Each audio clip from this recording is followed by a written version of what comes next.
Hi, I'm Kyle Smith, auditioning for the complete works of William Shakespeare, abridged, revised, edited. Now, you may think you know the true story of the Three Little Pigs, but I'm here to tell you what really happened.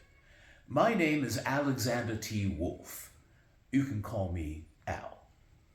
Now, once upon a time and once upon a timeland, I was making a birthday cake for my dear old granny. I had a terrible head cold, and I ran out of sugar. So I walked next door to the first little piggy's house.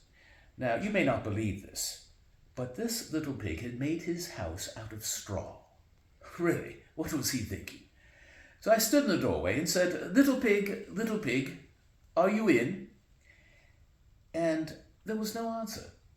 So I turned to leave, and I felt an itch in my nose. And I huffed, and I puffed, and I sneezed a great sneeze. And wouldn't you know it, that house just collapsed right there on the spot. And on top of the big pile of straw, there was the first little pig, dead as a doornail. He had been home the whole time. Well, you know it's a shame to waste perfectly good food, and food will go bad if you leave it in the sun, so I ate him. Think of it as a ham dinner just sitting there. Now, I was feeling a little better, but I still needed a cup of sugar for my dear old granny's birthday cake. So I went to the next house. It belonged to the second little pig. Now, this little pig was a little smarter, but not much. He had made his house out of sticks. So once again I yelled, little pig, are you in?" No answer. So once again I turned to leave, and I felt a sneeze coming on. Well, I huffed, and I puffed, and I sneezed a great sneeze. And you may not believe this, but that house collapsed also. And wouldn't you know it, the second little pig was there on top of the pile of sticks, also dead as a doornail. I wonder why he didn't answer.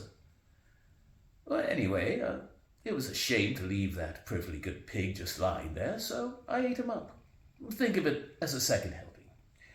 Now, I still needed that cup of sugar for my dear old granny's birthday cake, but I was feeling rather full. Now, I came to the third little pig's house, and he must have been the genius of the family because he had made his house out of brick. Little pig, are you in?" And would you believe what that rude little porker said? "Go away, Wolf. I'm shaving the hair on my chinny chin. Well, I never. And just as I was about to walk away, I heard him yell, "And your dear old granny can sit on a pin." Well, say what you want about me, but no one disrespects my dear old granny. Well, I started huffing and puffing and sneezing and clawing at the door and creating quite a ruckus. And that's when the police came. Well, once the story of what happened to the first two pigs got to the newspapers, you can imagine there was quite a scene.